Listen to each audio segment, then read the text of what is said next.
할렐루야. 우리 앞뒤 옆에 계신 분들과 인사 나누겠습니다. 잘 오셨습니다. 은혜 받으세요. 이렇게 인사하겠습니다. 제가 며칠 전에 서점에 가서 묵상집을 읽다가 아주 재미난 글이 있어서 여러분들에게 그 내용을 소개해드리면서 오늘 설교를 시작할까 합니다.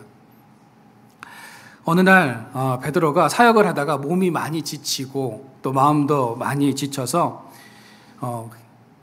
몸살이 났습니다. 뜨거운 태양 아래서 전도하고 하나님의 말씀을 전하려니 체력이 소진되었습니다. 이 이야기를 들은 동네 한의사가 와서 진맥을 합니다. 탁 손을 이렇게 만져봅니다. 그리고 삼계탕을 먹으면 기력을 회복하고 다시 완전하게 나을 수 있으니 삼계탕을 꼭 드십시오라고 이렇게 말을 했습니다. 그래서 베드로는 한의사의 말대로 삼계탕 집에 가서 삼계탕 한 그릇을 딱 먹었습니다. 그런데 정말 그 한의사의 말대로 몸이 완전히 회복되었습니다. 사람들은 그 한의사의 처방에 놀라지 않을 수가 없었습니다. 사람들은 어떻게 삼계탕 한 그릇을 먹었다고 병이 나을 수 있느냐라고 이 한의사에게 묻자 한의사는 이렇게 이야기를 합니다. 베드로가 닭이 울 때마다 주님을 부인한 죄책감으로 인해서 몸과 마음에 엄청난 스트레스를 받고 있더군요. 그래서 그놈의 닭을 잡아먹게 했더니 회복된 것입니다.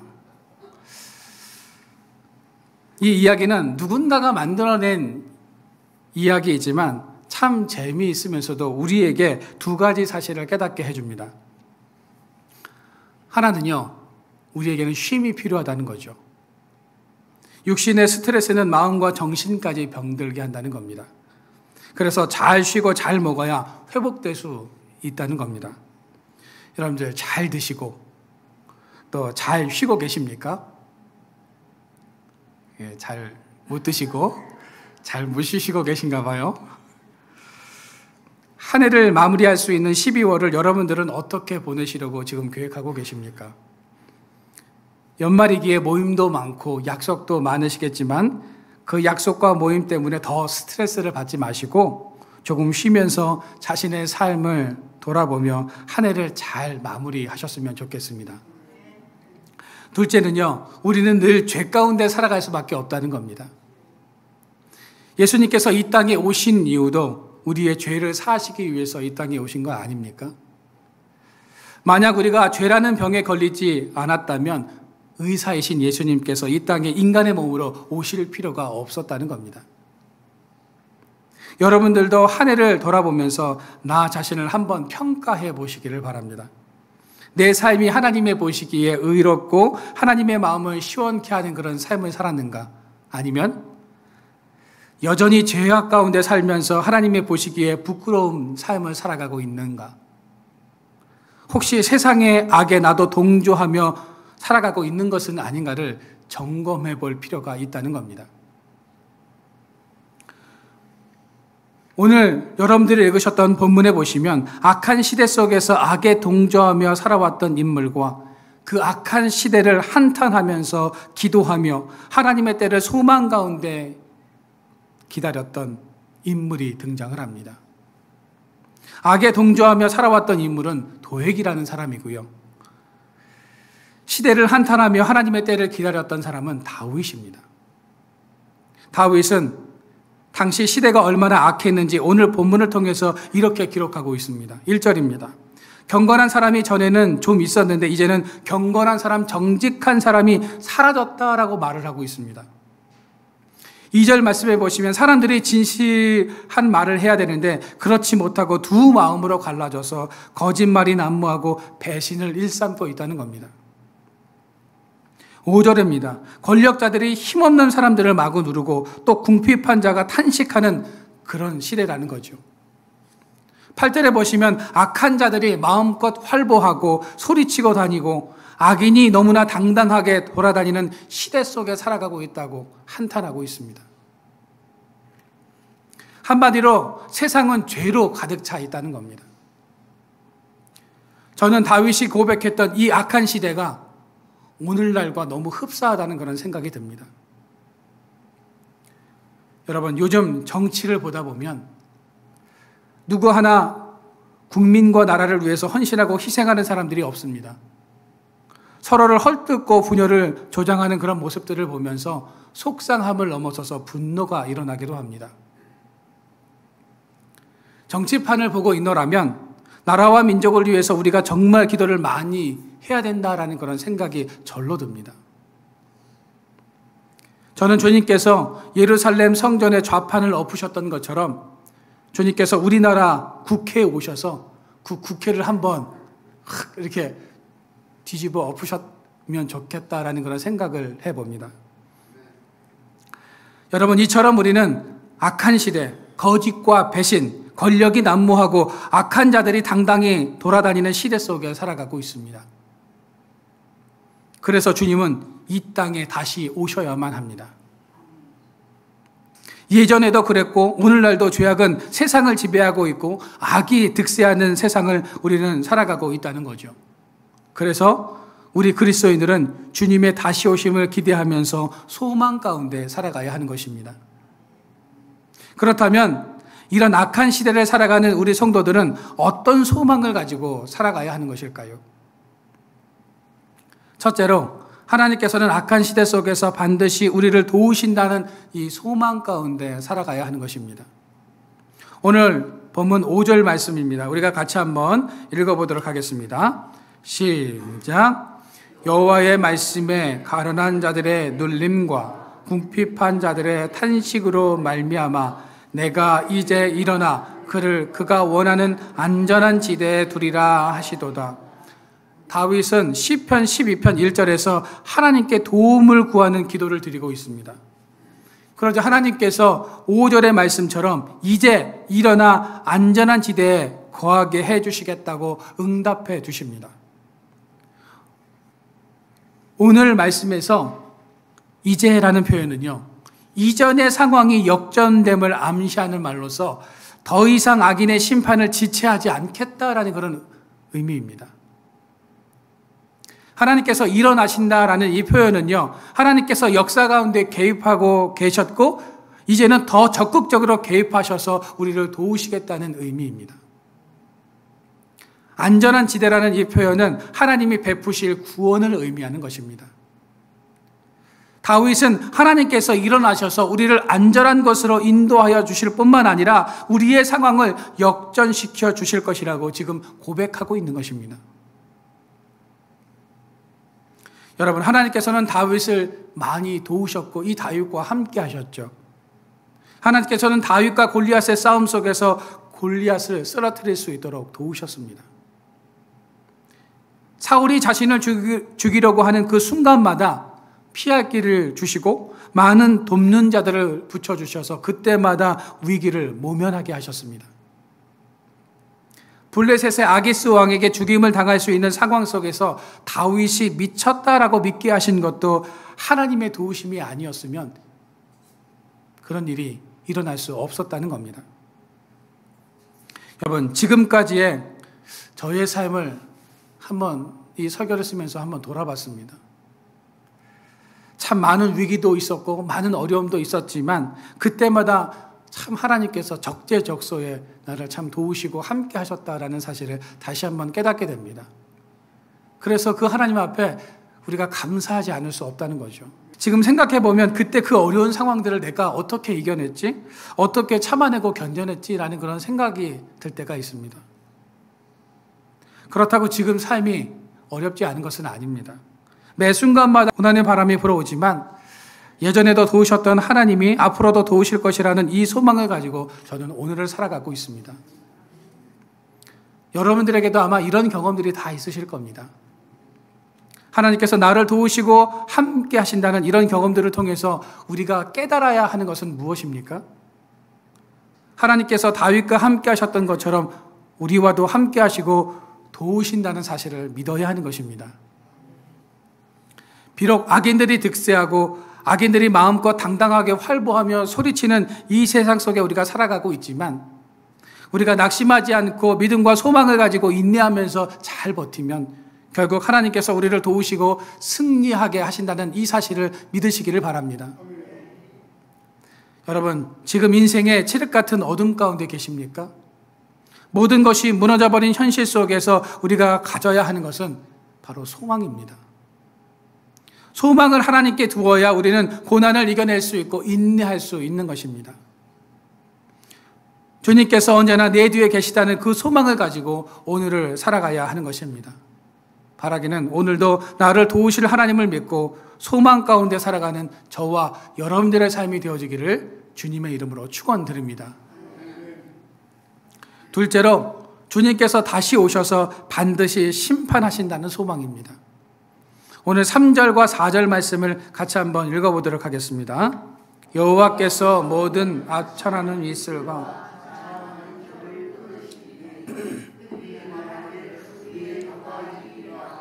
우리 입술은 우리 것이니 우리를 주관할 자 누구리요 함이로다.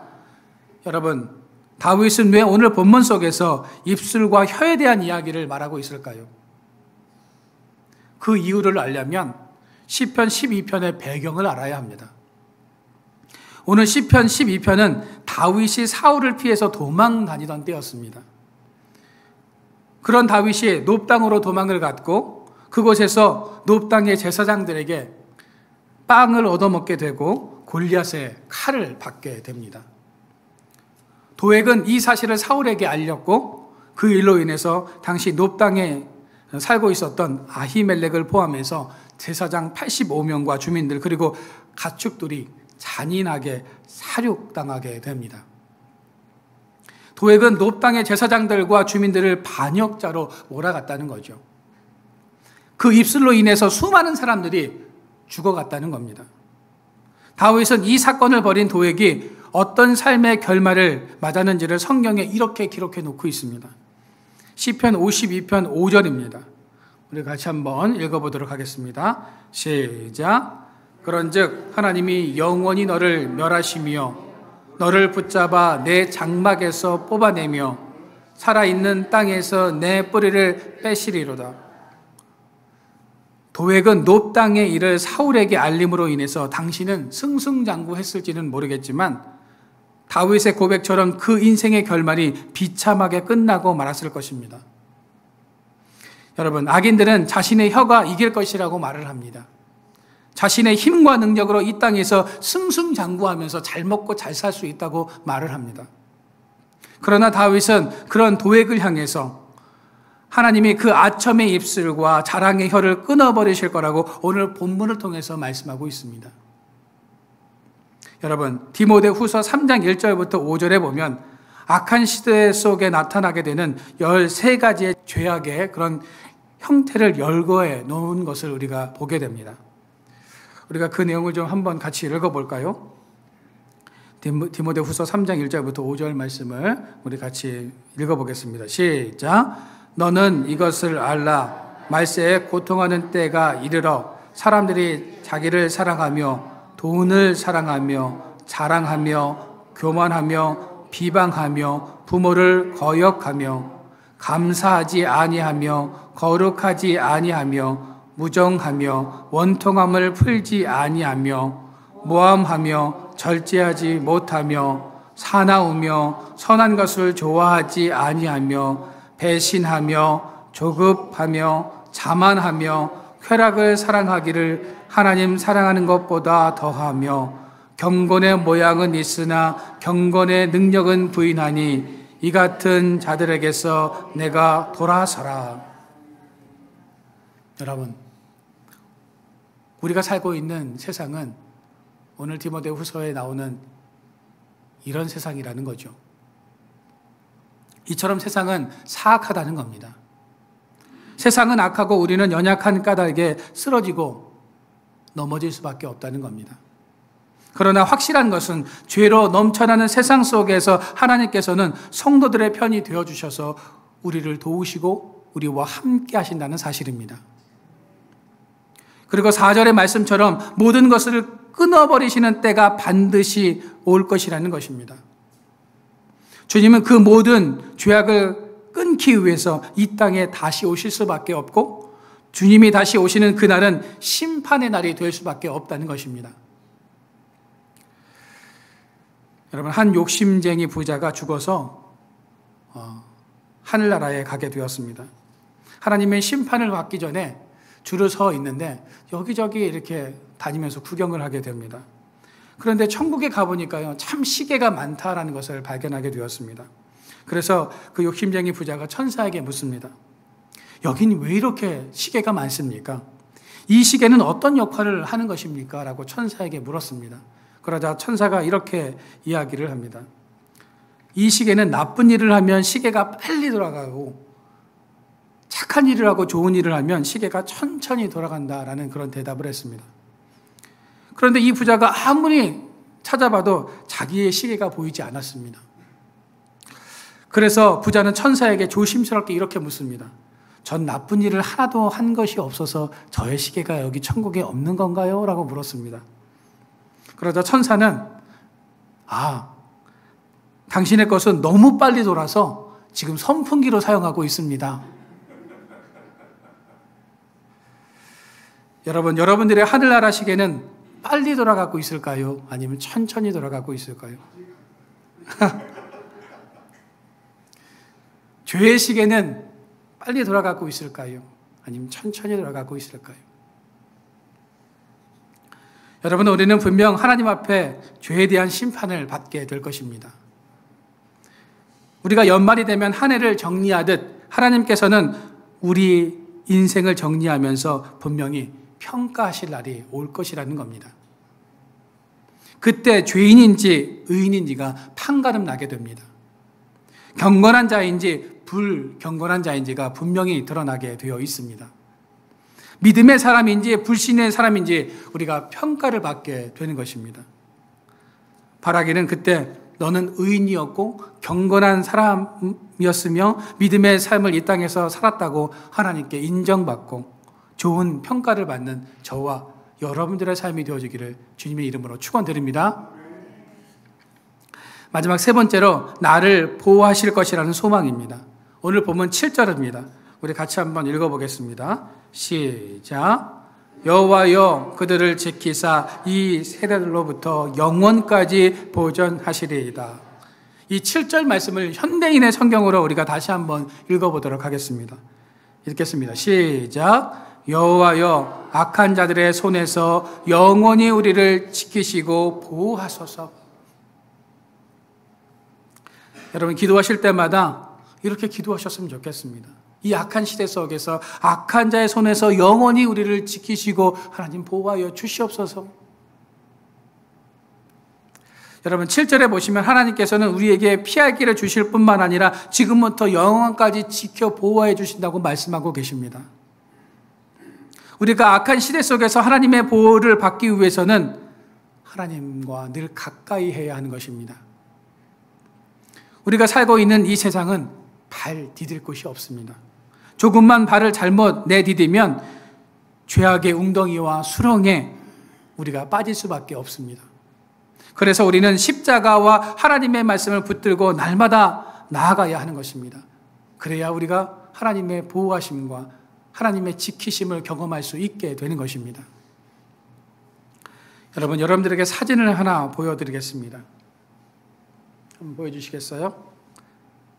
이 사진 속의 여인이 누군지 아십니까? 예, 모르시는군요. 이 여인은요, 킴 윅스라는 세계적인 복음성가 가수입니다. 그녀는 6.25 전쟁 때 부모님과 함께 피난을 가다가 비행기에서 포탄이 떨어지는 것을 보게 되죠. 포탄이 떨어지면 어떻게 해야 됩니까? 고개를 숙여야 되죠. 그런데 호기심이 들어서 그 포탄 떨어지는 것을 고개를 들고 보았다고 합니다.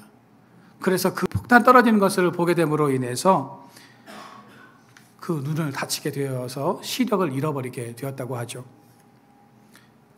그녀의 아버지는 삶을 비관하고 가족들과 함께 트럭에 뛰어들었지만 실패를 하게 되었다고 합니다. 그러자 그녀의 아버지는 킴 윅스와 여동생을 강물에 던져버렸다고 하죠. 동생은 강물에 떠내려갔고 어머니의 노력으로 간신히 윅스는 구조되었다고 합니다. 그런데 도저히 이 아이를 전쟁통에 키울 수도 없었고 눈도 지금 다쳐가지고 이 아이를 키울 수 없다고 판단을 한 이 어머니는요, 미국 야전병원에 이 아이를 버려두고 떠났습니다. 그녀는 전쟁고아로 분류돼서 미국의 조지 윅스 부부에게 입양이 되었고 양 부부는 그녀의 이름을 킴 윅스라고 이름을 지어주었다고 합니다. 양부모는 이 아이에게 음악적인 재능이 있다는 것을 알고 인디애나 음악대학과 대학원을 보냈고 그곳에서 박사학위 과정까지 마치고 마침내 그녀는 하나님을 찬양하는 세계적인 복음성가 가수가 되었습니다. 그녀는 1981년 한국에 와서 공연을 하기도 했다고 합니다. 그녀는 말하기를 내 부모는 나를 버렸어도 하나님은 나를 버리지 아니하시고 지키시며 인도하셔서 미국의 좋은 믿음의 부모를 만나게 하셨습니다. 부모님은 내 재능을 키워 오늘 내가 있도록 하게 해주셨습니다. 나는 나를 버린 부모를 원망하지 않습니다. 하나님은 나를 버리지 아니하시고 더 좋은 부모를 만나게 하셨기 때문입니다. 라는 이런 고백을 했습니다. 여러분, 성경에는요 8,800회에 걸쳐서 약속의 말씀이 나오는데 그 모든 약속은 우리를 떠나지 않고 우리를 버리지 않겠다는 약속의 말씀입니다. 나와 함께 하시고 나를 보호해 주신다는 말씀인 것입니다. 여러분, 하나님은 우리를 보호하시되 온실 속의 화초처럼 비바람도 맞지 않도록 보호하시는 하나님이 아니십니다. 신명기 32장 10절부터 12절 말씀을 우리가 같이 한번 읽어보도록 하겠습니다. 같이 읽겠습니다. 시작. 여호와께서 그를 황무지에서 짐승들이 부러지는 광야에서 만나시고 호위하시며 보호하시며 자기의 눈동자같이 지키셨도다. 마치 독수리가 자기의 보금자리를 어지럽게 하며 자기의 새끼 위에 너풀거리며 그의 날개를 펴서 새끼를 받으며 그의 날개 위에 그것을 없는 것 같이 여호와께서 홀로 그를 인도하셨고 그와 함께한 다른 신이 없었도다. 아멘. 여러분, 우리 하나님이 우리 성도들을 지키시는 방법이 오늘 여러분들이 읽으셨던 신명기 32장의 말씀과 같다는 겁니다. 하나님은 그의 자녀들을 지키시되 눈동자같이 지키십니다. 그러나 온실 속의 화초처럼 보호하는 것이 아니라는 거죠. 우리가 인생의 광야에서 황무지에 있을 때 우리를 보호하시며 우리와 함께 하신다는 사실입니다. 여러분, 복음성가 중에 일어나 걸으라 라는 찬양이 있습니다. 여러분 아시죠? 이 가사에 보면 이런 내용이 나옵니다. 나의 등 뒤에서 나를 도우시는 주, 나의 인생길에서 지치고 고나요 매일처럼 주저앉고 싶을 때 나를 밀어주시네. 나의 등 뒤에서 나를 도우시는 주, 평안히 길을 갈 땐 보이지 않아도 지치고 고나여 넘어질 때면 다가와 손 내미시네. 나의 등 뒤에서 나를 도우시는 주, 때때로 뒤돌아보면 여전히 계신 주, 잔잔한 미소로 바라보시며 나를 재촉하시네. 우리 후렴을 우리가 같이 한번 찬양해 볼까요? 일어나 걸어라 내가 새 힘을 주리니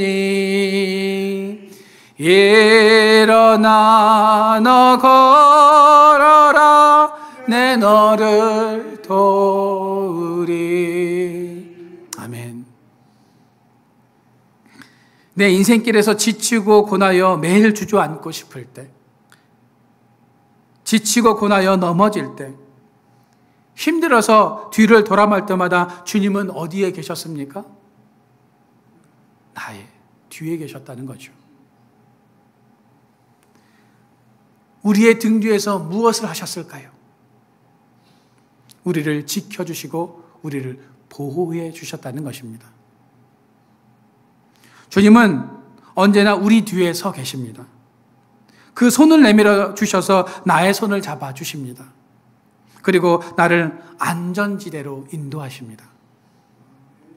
오늘도 나를 안전지대로 인도하시는 하나님의 그 손을 잡고 죄악으로 가득한 세상을 믿음과 소망으로 이겨나가는 저와 여러분들의 삶이 되어지기를 바랍니다. 전능하신 나의 하나님은 우리를 도우십니다. 우리를 보호하시며 우리가 믿음으로 이 땅에서 승리하며 살아가기를 원하고 계십니다. 오늘도 하나님께서 나와 함께 하시고 보호하신다는 이 사실을 믿고 주님의 다시 오심을 소망하며 살아가는 저와 여러분들의 삶이 되어지기를 주님의 이름으로 축원드립니다.